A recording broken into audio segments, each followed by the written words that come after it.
1,000 nobles stood around the wide crystal hall. The floor sparkled like frozen stars. Pillars rose high into a glowing blue dome, where strange birds circled in slow patterns. On the throne of silver and glass sat the Queen of Zelyria, tall and graceful, her eyes sharp like blades, and standing before her, under the gaze of the entire court, was a human, Commander Eli Vance. He wore a simple black uniform, still marked with dust from war. He had saved Zelyria from destruction, helping the Queen's army defeat a group of violent warlords. He did not ask for a reward. He did not want titles or gold. But the Queen had summoned him anyway. She stood from her throne and slowly stepped down the stairs. Her long dress flowed like mist, and her silver crown sparkled with light. Every alien noble bowed their heads as she walked, all except Eli. She reached him and raised her hand. "You saved our world," she said, her voice smooth and strong. "Now Zelyria will give you anything, riches, power, or even me." Gasps moved through the court like wind. The Queen stepped closer. "Yes, human, I offer myself to you. I will be yours, body, soul, and crown." But Eli didn't move.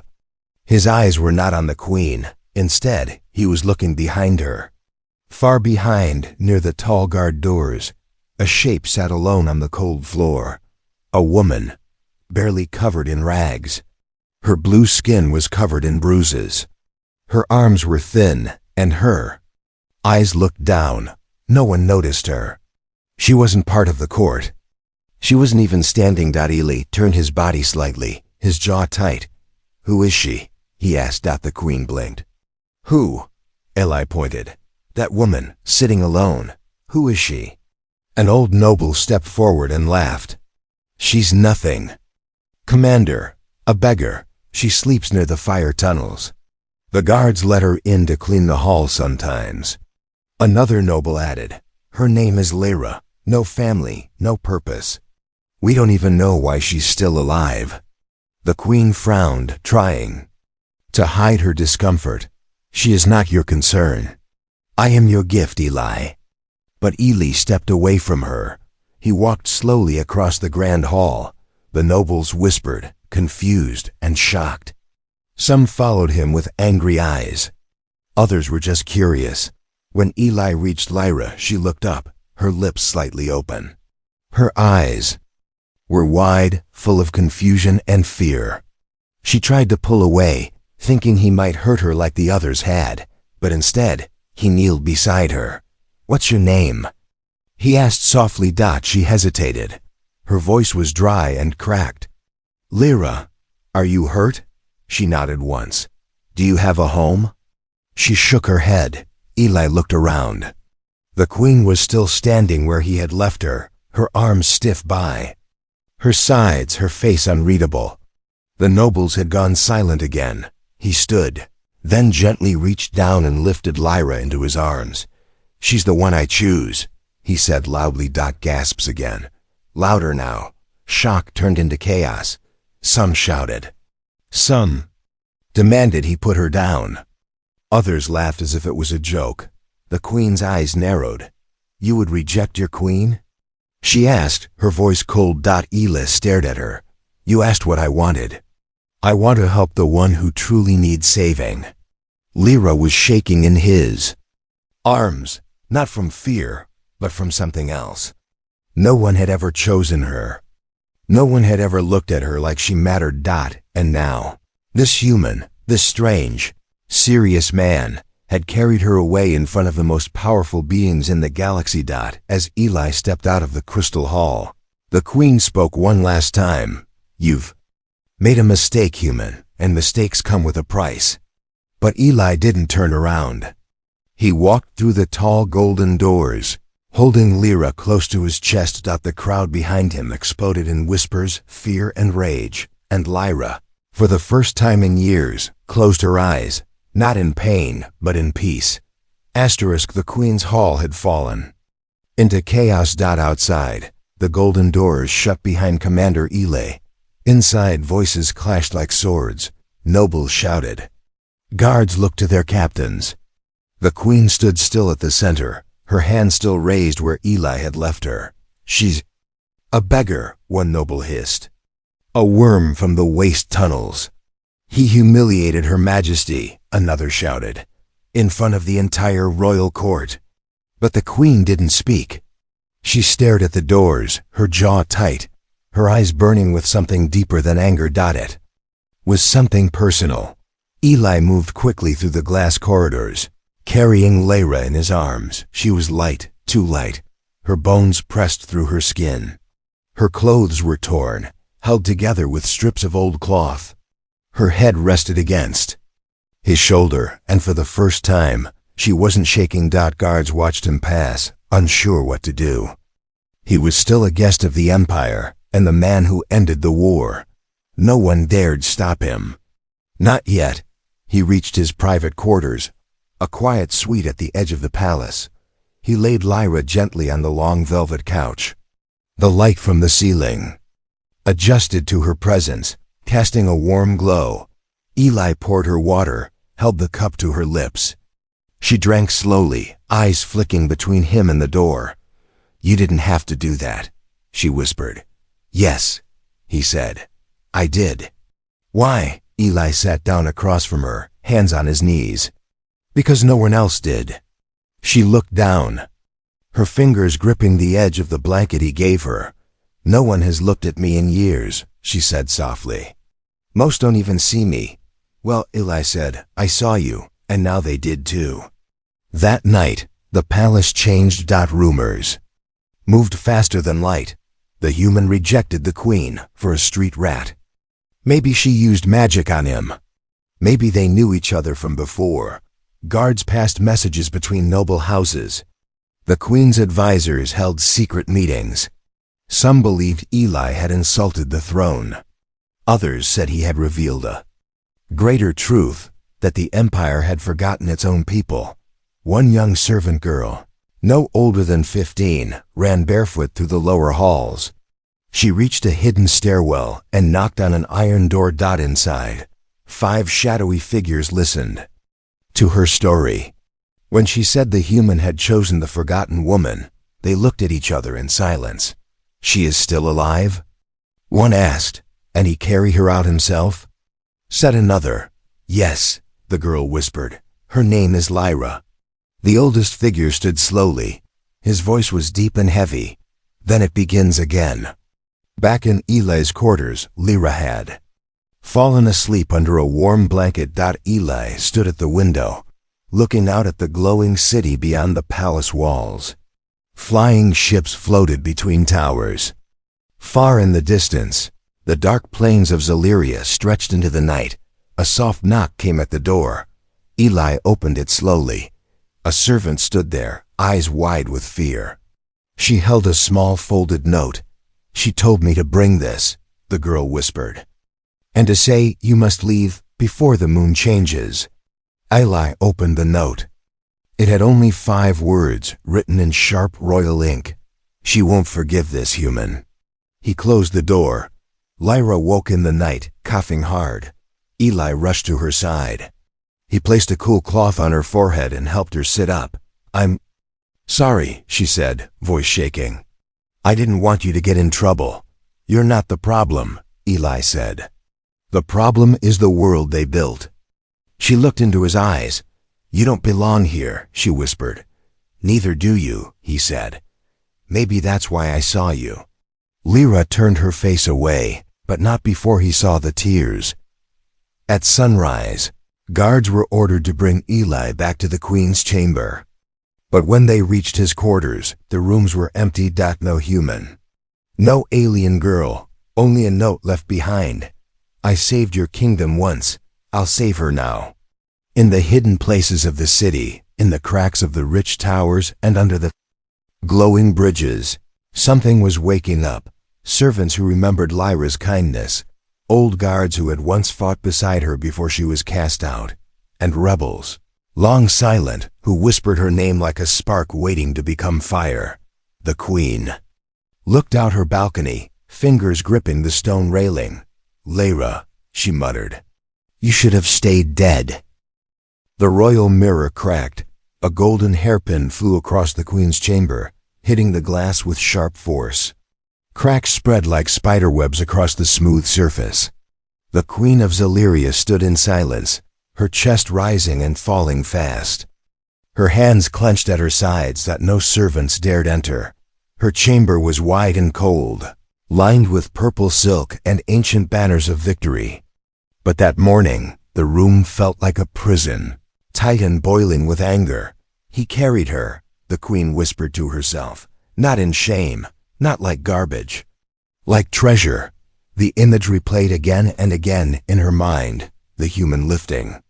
That broken woman from the ground, holding her as if she were the one with power, not the queen. She should not be alive, she hissed. She was supposed to vanish. Far from the palace, deep inside the lower tunnels, Eli moved quickly through narrow passageways, his boots echoing in the dark.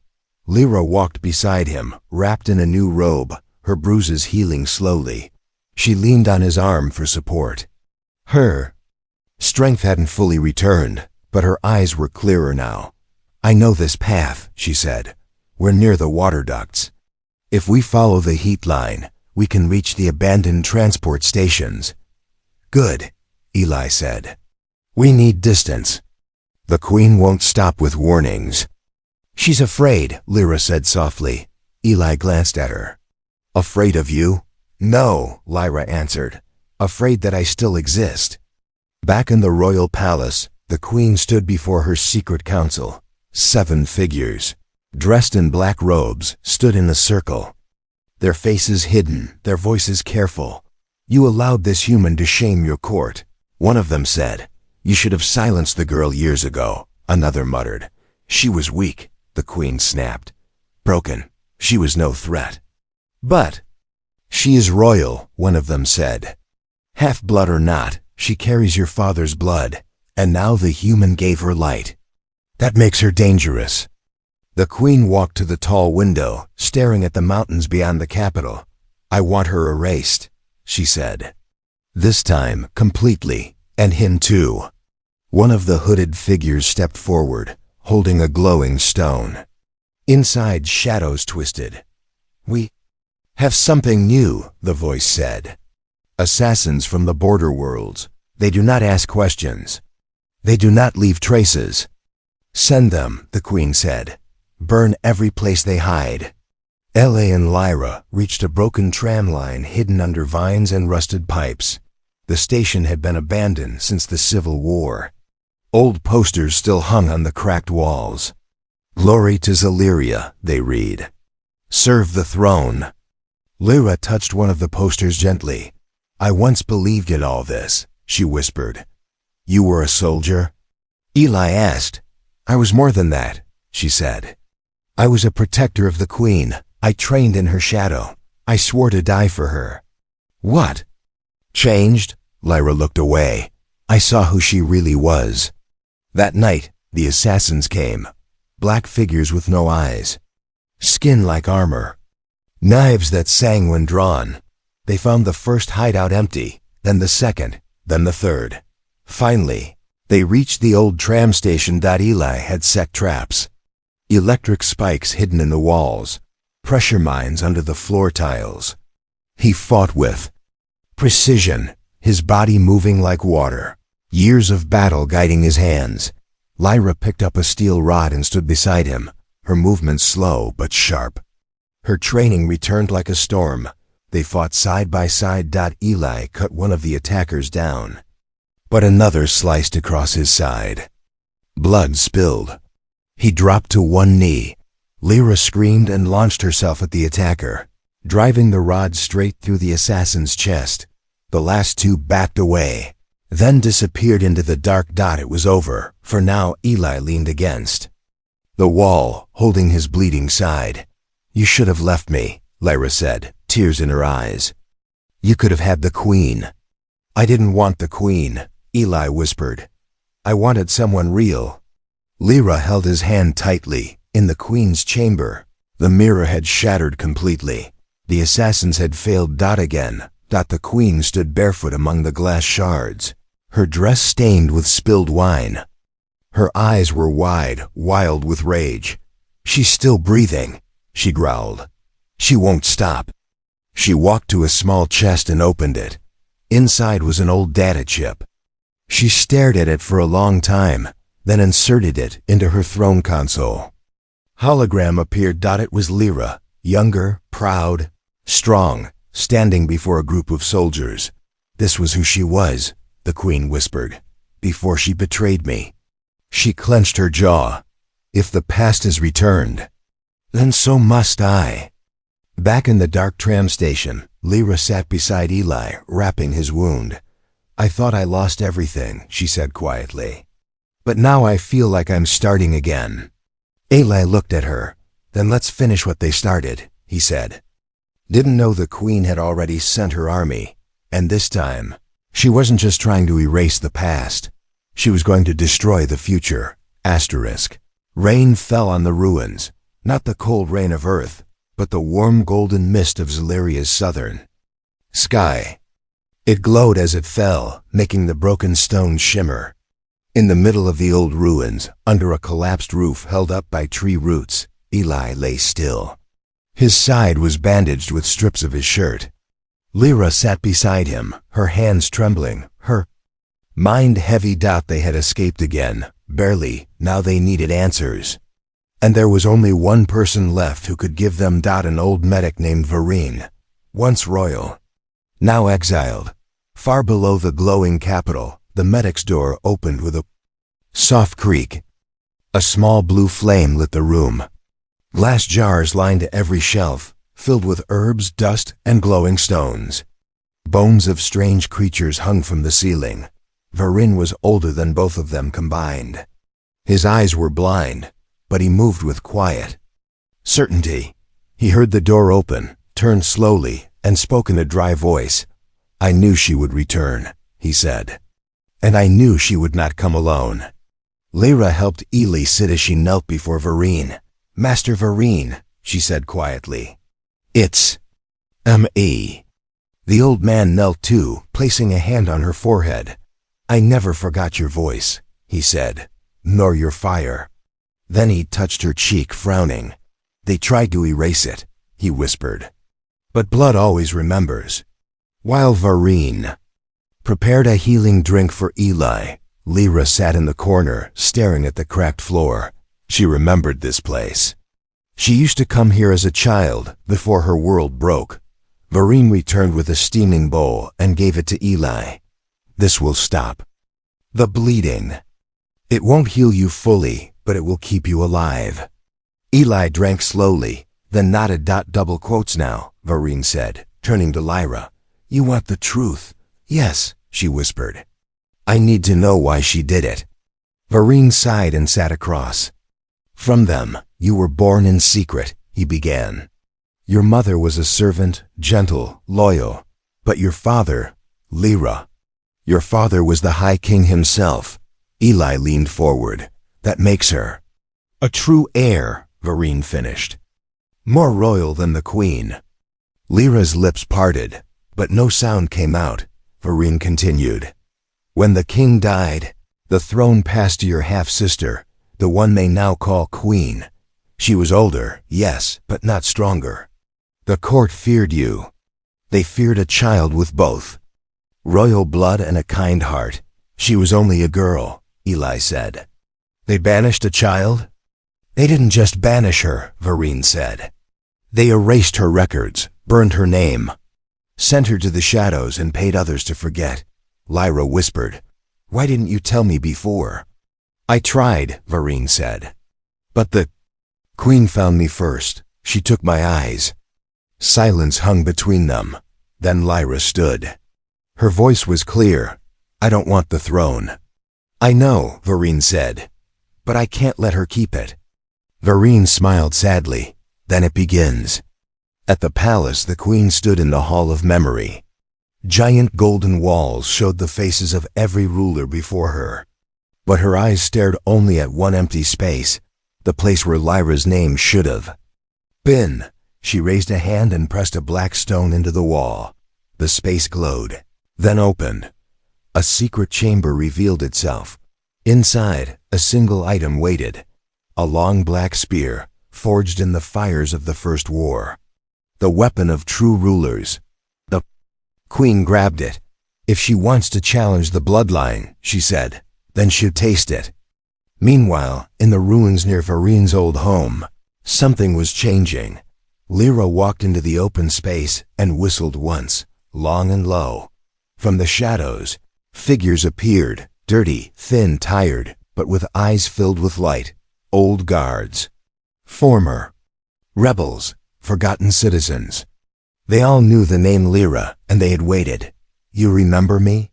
She asked. A young woman stepped forward, her face scarred. You let us once. We thought you died. I did, Lyra said. But now I live, and I will not run again. She raised her hand. I don't want a throne. I want justice. I want truth. And I want the girl inside that palace, the one who thought no one would ever come back for her, to know that I'm here. The crowd murmured. Then, slowly, they knelt one by one. That night, as stars burned over Zelyria, Eli stood beside Lyra near a broken wall. You're not the same girl I carried out of that palace, he said. I'm not, she replied. But I am still the one you saw, he smiled. Good. She looked at him. Will you fight beside me? Eli took her hand. Until the end. Far away, the queen sat alone, the black spear resting beside her throne. She looked into the fire. She carries my blood, she said coldly, but not my strength. Then she smiled. Let her come. It began with a scream in the dark. A rebel scout was keeping watch on the northern ridge. He never saw the blade. Only a shadow fell across him, and a thin line of blood traced his throat. By the time the others found him, his body was cold, and his mouth still open in silent warning. The queen's assassins had arrived. They didn't wear armor. They didn't speak. They didn't walk like soldiers. They moved like ghosts. Born from the Empire's deepest prisons, trained to kill. Without sound, they were known as the Hollow Blades, and they had one mission: kill Lyra, kill the human. Burn the rebellion to ash. The morning fog rolled over the valley like slow smoke. Lyra stood on a ruined tower, looking out at the land below. The people had begun gathering, old soldiers, farmers, even children. All of them had been pushed out of Zelyria's shining cities. All of them believed the queen would never be challenged. Until now. Eli joined her on the tower, his side still wrapped from the last fight. They're coming, he said. How do you know? He held up a small drone. It buzzed in his hand, showing a black dot on the map. Too fast for scouts. Too quiet for patrols. These are professionals.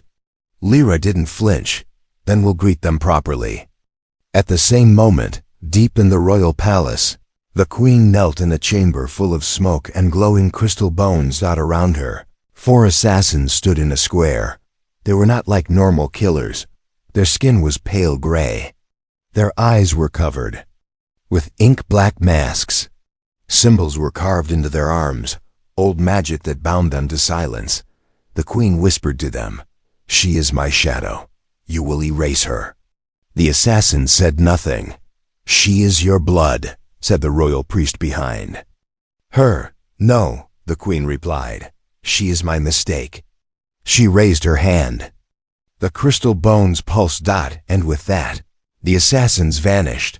Back at the rebel camp, Lyra gave quiet instructions to her people. "Don't wait to see them," she said. "If you feel something wrong, run. These aren't soldiers. These are blades made of skin." Some looked afraid, but others, the older ones, the broken ones, nodded with calm eyes. They had nothing left to fear. That night, everything went still. Not quiet. Still.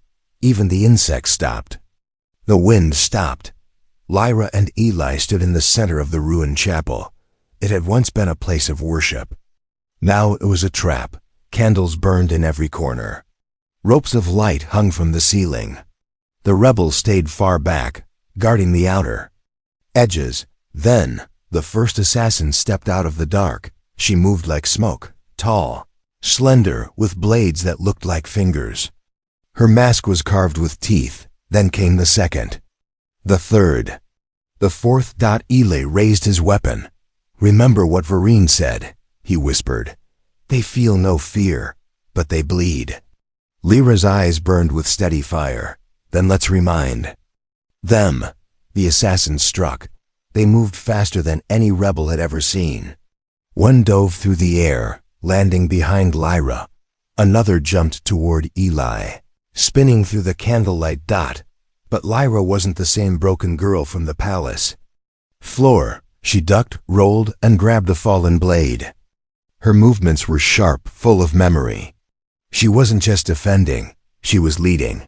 Eli backed into her side, firing 2 shots and blocking the third attack with his arm. He grunted but stood firm. "On your left."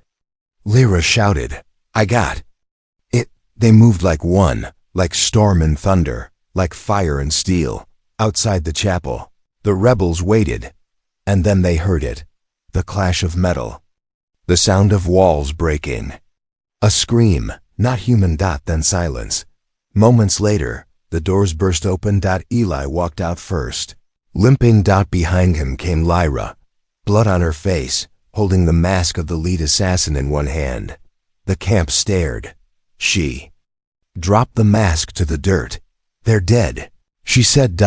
But her eyes said something else. Not all of them. That night, Lyra sat by the fire, sewing Eli's torn jacket. Her fingers shook, not from fear, but from the weight of what was coming. Eli watched her, then spoke. "They'll send more." "Yes," she said, "and worse. Then we have to move." Lyra nodded. "Not just run, strike." Eli raised his eyebrows. "The palace?" "Not yet," she said, "but soon.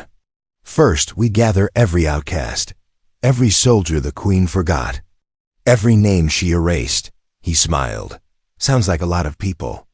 Lyra looked at the stars. "That will be more than enough." Back in the palace, the queen stood before the mirror again. But this time, she smiled. "She survived," she said. The priest beside her looked confused. "Isn't that failure?" "No," the queen said. "Now she believes she's strong enough to challenge me." She turned slowly, "And that is exactly what I want." It was just a wall, cracked, old, forgotten. Vines crawled through the stone. Time had worn down its towers. The metal gate in the center hung crooked, rusted through by years of wind and rain. But to the people gathered before it, it was hope. The broken gate had once guarded the last entrance to Zelyria's royal heartland. Long ago, rebel forces tried to push through it and failed. Their bones were still buried in the soil nearby. Now, Lyra stood at that same gate, and she was not turning back. Behind her, hundreds had come. Farmers with pitchforks, ex-soldiers with scarred faces, mothers holding tools instead of babies. Even children carried stones in cloth pouches. They weren't trained, but they were ready. Eli stood beside Lyra, checking his weapon. His wounds had healed, but his heart felt heavier than ever. "This gate," he said. "You really think they'll try to defend it?" "They won't try," Lyra said. "They'll throw everything at us to protect what's behind it. And we'll throw it back." Lyra smiled, not because she wanted war, because she believed it was the last one they'd have to fight. Inside the palace, the queen stood in front of a wide screen showing the battlefield. "They gather like ants," she said. An officer approached her. "Shall we send the Sky Legion?" The queen turned slowly, her silver dress flowing behind her. "No," she said. "I will go myself." Gasps filled the war room. "Your Majesty, the battlefield is no place." She raised a hand. "Do you fear I will lose?" No one spoke. She picked up the black spear from beside her throne. "This is not war," she whispered. "This is family business." The night before the battle, Lyra walked through the tents. People gathered in circles, sharing stories and bread. Some were praying. Others were silent. She stopped near a girl brushing dust off a carved stone. "What's that?" Lyra asked. "My mother's name," the girl replied. "She died at the palace gates. I want her to see me finish what she started." Lyra knelt beside her and whispered, "She will." Aele watched from a distance. He had never seen Lyra like this, strong but soft. Leading but never above them, he walked to her. "Ready?" "No," she said. "But that never stopped me before." Dawn broke over the hills, the rebel forces. Lined up before the gate, Lyra stood at the front, holding a simple blade, not royal, not polished. Just strong enough to cut. Eli held the banner.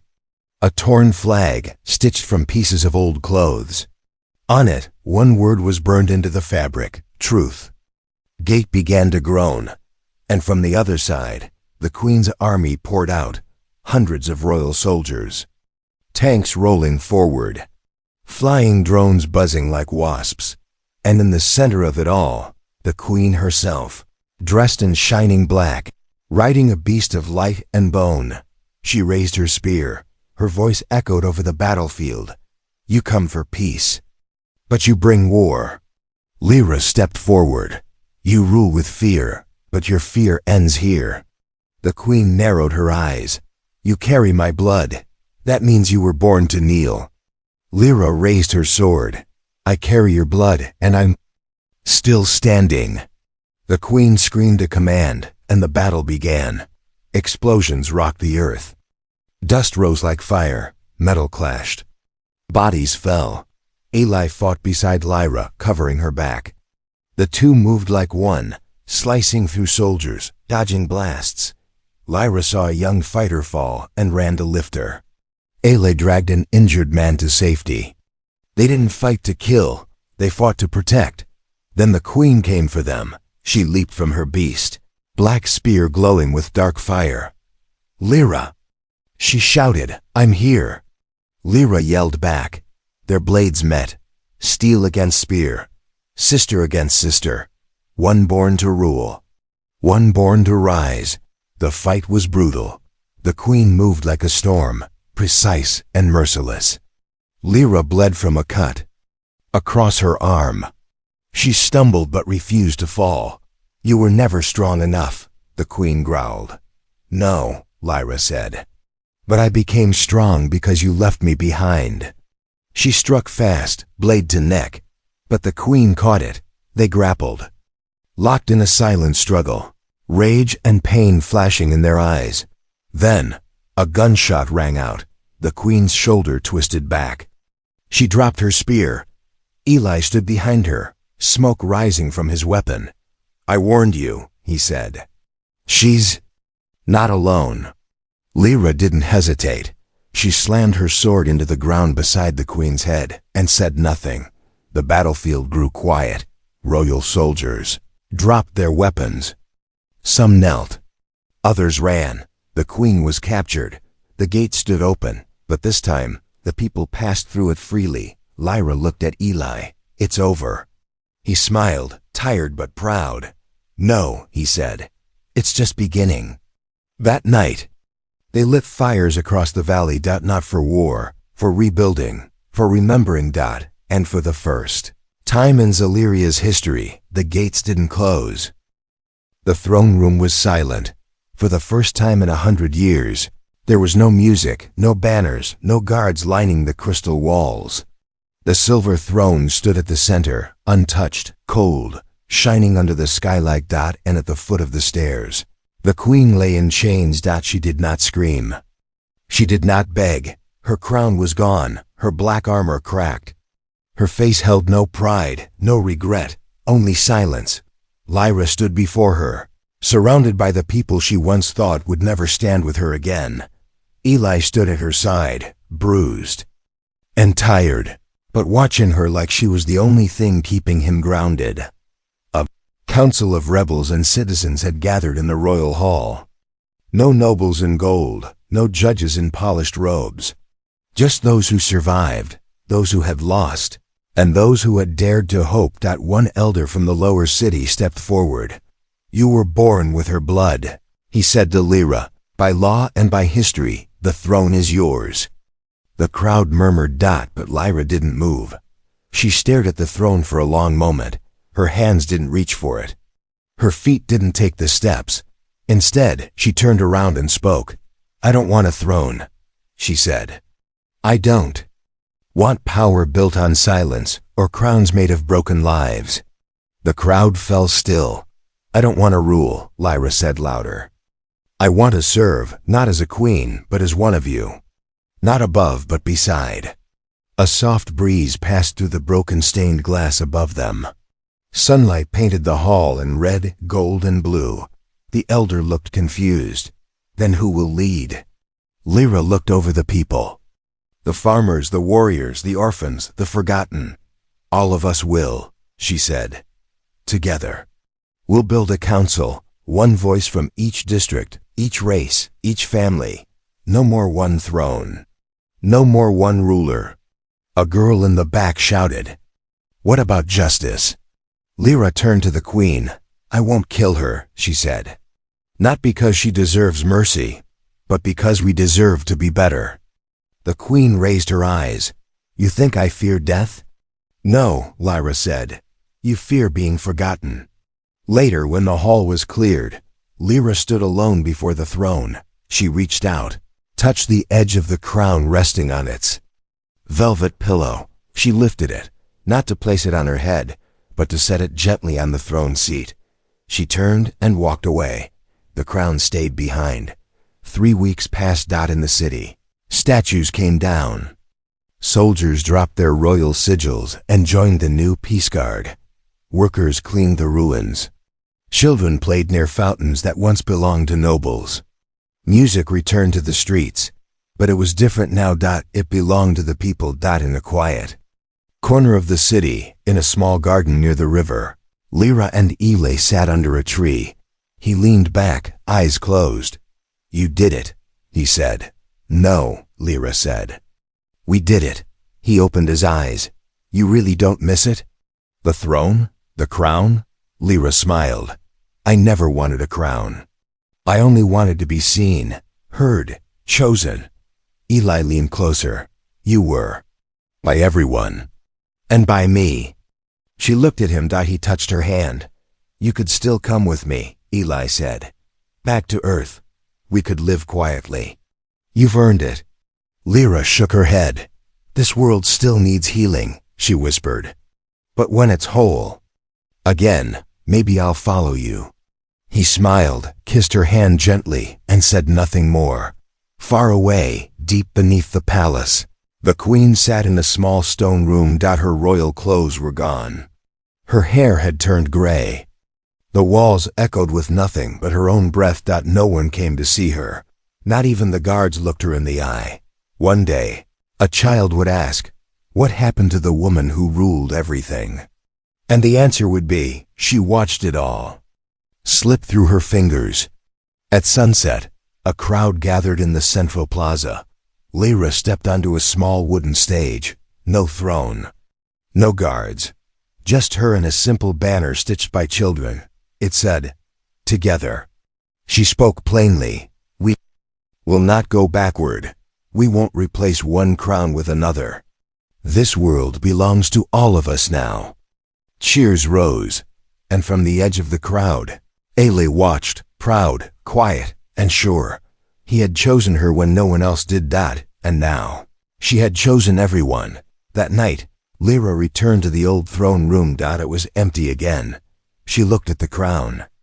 Still resting there. Then, for the last time, she walked past it, and out the door. The crown never moved. It waited. Not for a queen, but for a world that no longer needed one.